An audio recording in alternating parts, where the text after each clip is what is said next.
What is up, everybody? I'm NoLucksGiven here with your afternoon snap, and to wrap up this season, we're taking a look at Iron Lad, which is currently in Spotlight caches, and it's in the deck that I'm currently playing, Big Stones. I showcased this deck yesterday as well, but today I'm going to take a look at the biggest Iron Lad moments that I have seen while playing this deck the past few days. And we are kicking things off in the middle of an Infinity Conquest. This is match 3 of an Infinity Conquest. Unfortunately, we're gonna lose some cubes in this video though. Not quite as crazy as yesterday's video. If you haven't seen that one and want to see more with this deck, feel free to check that out. That is a full hour-long Infinity Conquest run. This is just gonna be some highlights, but we're kicking things off on match 3 of an Infinity Conquest. Have to retreat on that first game, but when my opponent immediately snaps in the second game, I can stay in it. I didn't have Psylocke or Time Stone in the first game, but this game I kind of do, because I can play Mind Stone into cloning vats, and that's pretty likely to draw either Nico or Time Stone, and if it doesn't, I'm going to get another copy of this Mind Stone, which will definitely draw both Nico and Time Stone. I do find Time Stone on the first Mind Stone though, so don't have to do too much more digging. Now, my hand is really full, so initially my thought was I could play Time Stone into cloning vats, and then that would give me extra energy to drop more stones, and then I could play more stones next turn. But then I realized Mind Stone is going to fill up my hand, so I don't actually want to play Time Stone. That would cause me to lose it, so I'm just going to hang on to Time Stone here, and I will play Time Stone next turn after getting this Power Stone out of my hand. So with this Mind Stone play, I'm actually going to draw every single one-cost card in my deck. This will draw Nico and Soul Stone and fill up my hand in the process, but all of these one-cost cards are going to give me a bunch of fodder for Altar of Death, which makes this a pretty crazy game. I'm just going to be able to dump my cards in there, get myself a bunch of extra energy, which I can then use to play some of the really powerful cards that this deck has access to. So this turn, I know I want to throw away my Nico and my Space Stone into Altar of Death. Space Stone, really good in that location because then I can move something else in. I decided to play Time Stone into Cloning Vats this turn, just because, hey, some more energy seems sweet, and I will be able to just still play enough really big cards throughout the rest of the game that I feel like the extra card draw and the extra energy could still definitely benefit me here. So I'm going to blow up my Nico and my Space Stone. That will draw me Iron Lad, the key card for this video, and then my opponent's going to play their Wolverine and their Deadpool into Altar of Death. So my opponent has some really great ways to make use of Altar of Death as well, which is a little bit scary. And it probably means that I want to shut off Altar of Death sooner rather than later. And I've got Reality Stone and Professor X as potential options to do that. So all I really have to decide is how I want to shut off the Altar of Death, and ultimately Professor X is going to be the best case. It's going to be the most consistent one because that will also stop Wolverines from flipping over into that location. So I'm just going to lock down that location with Professor X. I think about using Reality Stone on the Vault, but I kind of like the Vault locking down one location, Professor locking down another, and then Reality Stone can, or Alioth could be like a really good draw later on in the game. I'm going to draw most of my deck here, so I'm going to have a ton of different options at my disposal. Awkwardly, Winter Soldier Bucky Barnes in Altar of Death is going to be more power than I was expecting my opponent to put there. So I'm actually losing an Altar of Death this turn because I decided to trade in all of my stones for excess energy. Now, I'm not losing by enough that Blue Marvel can't salvage that location, but Blue Marvel will make the location a tie.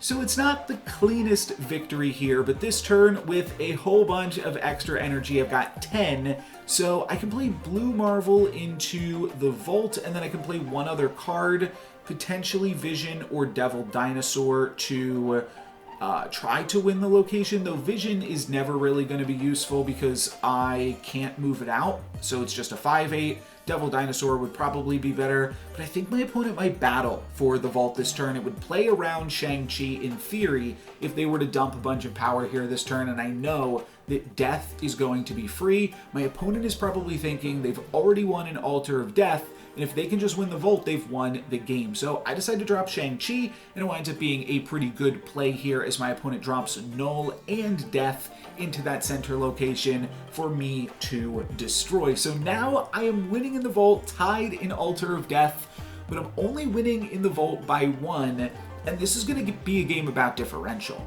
So I need to put the most power into Westview as I possibly can.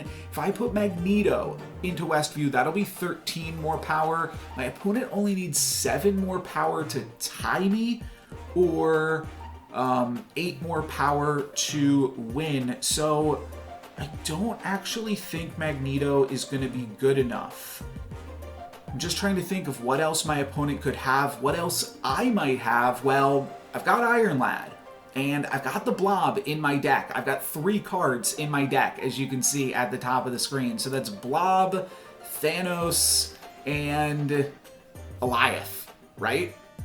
Alioth isn't going to work. I don't have priority. Thanos does not get pumped up by Power Stone if Iron Lad copies Thanos. Power Stone only buffs up the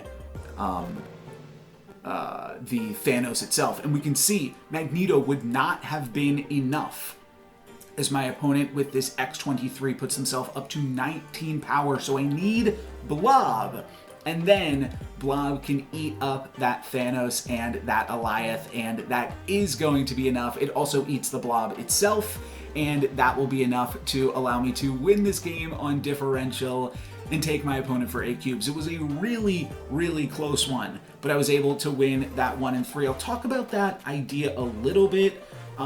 Maybe that's like I don't know, there's like a whole article I could potentially write on why I think playing for that 33% chance was correct in that spot, because I've already lost 4 cubes if I just retreat for 4 cubes, and now I'm like gambling 4 cubes to potentially win. I'm gambling 4 more cubes by staying in it for 8 to, I'm going to just retreat on this one, by the way, and I'm going to finish up this individual battle just while I'm talking here, while I'm chatting. But essentially we gamble those additional 4 cubes for 8, so it's a positive EV bet. It's a little bit sunk cost fallacy, but the math actually does work out when you are playing for a 1 in 3, and it beats retreating for those 4 cubes. But it's not always going to work out for you. 66% of the time it is going to end up not working out in your favor. This last game here starts off, well, I guess spoilers that this is the last game, but this one starts off pretty interesting with a Nico in Ant Maze, and I'm going to snap to that we can get a 10 power Nico. I know my opponent is probably playing Killmonger, but I also have Psylocke, so it seems like a good enough start as any, and we'll see what we are able to come up with in this one. This actually winds up being a really, really interesting game, which is why I'm showcasing it, even though this isn't actually an Iron Lad game. The next game is going to be an Iron Lad game. This one isn't really going to, but I thought it was just an interesting game nonetheless. So we'll take a look at it here. I'm going to play Psylocke into Ant Maze. Jotunheim, kind of awkward off the Reality Stone because my opponent can destroy that Bucky Barnes easily,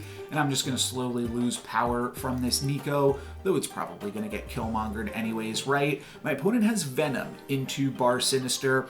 I think they could have been a little bit better off if they had held off on the Venom, because they could have played Bucky. I mean, they already lost their Bucky, but they could have played Venom plus like anything later on and gotten a lot more value, a lot bigger Venom. This is still pretty good though. It is a 12 power Venom plus the ability to add additional cards to Bar Sinister later on. It's pumping up their Death, it's pumping up their Null, all that's pretty sweet. We get to play a turn 4 Vision into Bar Sinister though, which is really, really good and just going to give me a lot of maneuverability. I think that when you see Bar Sinister, playing a Destroy deck is like one of the best places that you can be, but playing a turn 4 Vision is probably just slightly better in terms of places that you can be. And I've got Professor X and Blue Marvel both as options next turn, both of which can get dropped into Bar Sinister in some capacity as well. Like, I can choose exactly how many Blue Marvels or Professor X's I want to create. Now, it's a little bit awkward because we're going to run out of room because we don't have too much more space. Like, if my opponent just waited and played turn 4 Nova Venom, they could have been in a much better space.